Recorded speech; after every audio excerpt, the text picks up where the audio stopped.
korang duduk dekat Sabah Sarawak ke, ataupun duduk dekat Pantai Timur yang selalu banjir kan, boleh guna kereta ni, redah banjir. Saya memang rindukan sebuah SUV Jepun yang baru sebenarnya kan, sebab yelah SUV Jepun ni sekarang dah kurang. Lepas tu kemudian SUV Jepun ni orang kata ditergelami oleh SUV-SUV China yang canggih-canggih kan.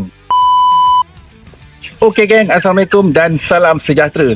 Ini adalah Mitsubishi X-Force. Rasanya lama Mitsubishi tak keluarkan model SUV 5 seater. Dan saya last model Mitsubishi ASX pada tahun 2019. Dan tahun ni Mitsubishi melancarkan sebuah SUV yang terbaru, Mitsubishi X-Force. Bila kita tengok atas kertas, Mitsubishi X-Force ni horsepower dia cuma 104 PS dan 131 Nm torque je. Korang dengar pun gelak kan. Tapi bila saya dah bawa kereta ni, dia tak sama macam atas kertas. Walaupun dengar enjin dia macam underpower, tapi banyak kelebihan tentang Mitsubishi X-Force ni, dan saya akan ceritakan dalam video kali ni. Sebelum kita start, yang baru saja terjumpa channel ni, bantu saya dengan tekan butang like dan subscribe, dan follow saya juga di platform media sosial yang lain.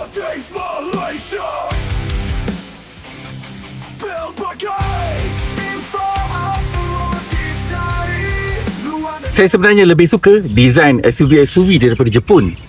Sebab apa? Sebabnya design SUV pada Jepun ni, diorang ada trademark ataupun body language diorang yang tersendiri. Mitsubishi dia ada trademark depan dia, dipanggil Dynamic Shield. Pattern dia macam ni, macam Evo sikit kan. Dia memang adalah trademark untuk Mitsubishi. Honda ada Honda Solid Green Face, Mazda ada Kudo Design. Semuanya ada trademark tersendiri lah untuk SUV Jepun ni. Dan untuk design dia, kalau tengok pada depan tepi belakang, design dia memang lain. Dia tak sama macam model-model SUV yang lain dalam pasaran. Walaupun model ni sebenarnya sama macam Mitsubishi Airtrack yang pernah dilancarkan di China 2-3 tahun yang lepas. Kalau kita tengok dia punya lampu dia, kita boleh tengok lampu dia berbentuk T.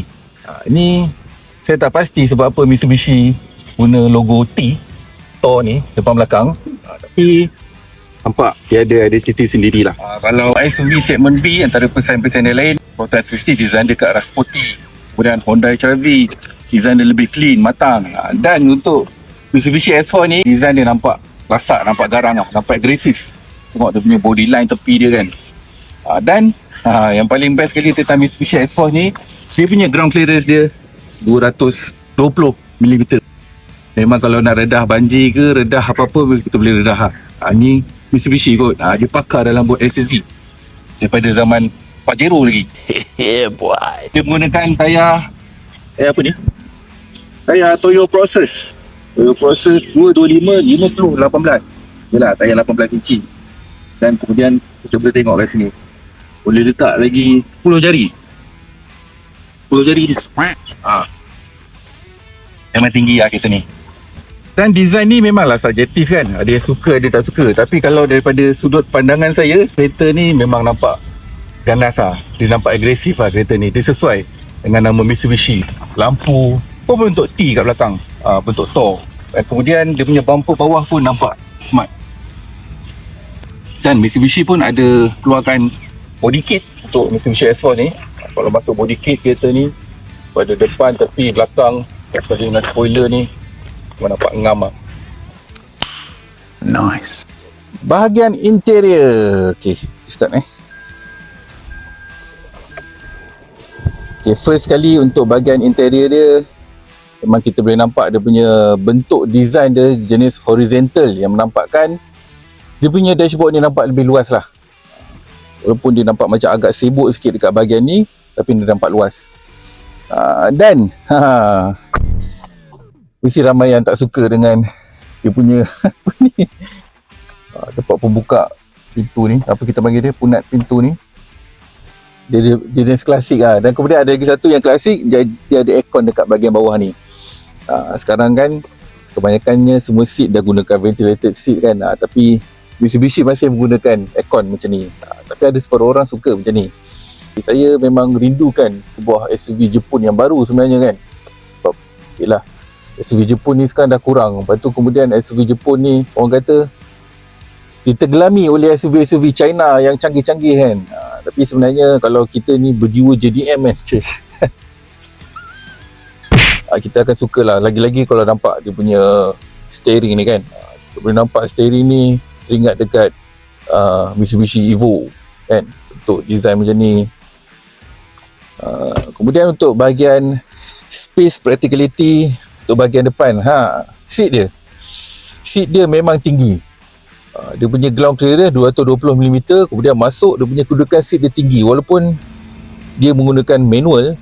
Ni lagi satu dia punya jenis conventional lah, manual, tapi dia tak boleh nak turunkan tau. Macam saya tinggi, tapi sebenarnya kalau untuk vision, pemandangan yang luas, memang selesa seat yang tinggi macam ni lah.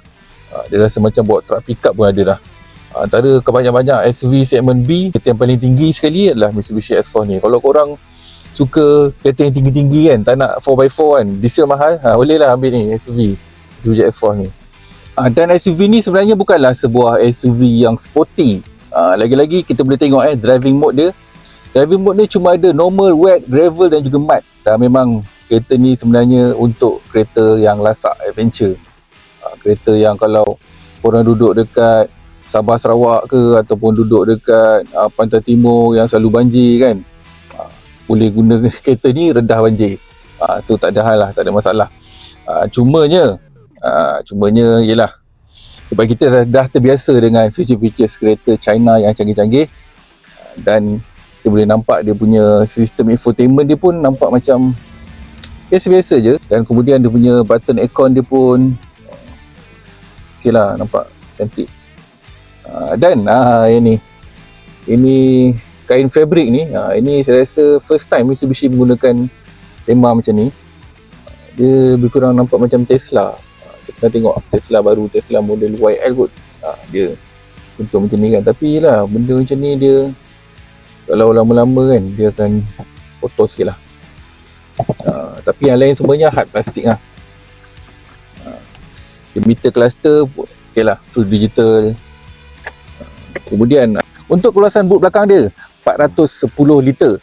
Dikira kategori antara SUV segmen B, dikira kategori middle lah, tengah-tengah. Dia tak terlalu besar dan tak terlalu kecil. Yang saya suka, dia punya bahagian belakang terus turunkan seat. So keluasan dia lebih luas lah. Saya rasa dekat 1000 liter ni. Dan bagi saya untuk sebuah SUV keluarga, SUV penumpang, yang paling penting boot belakang ni lah.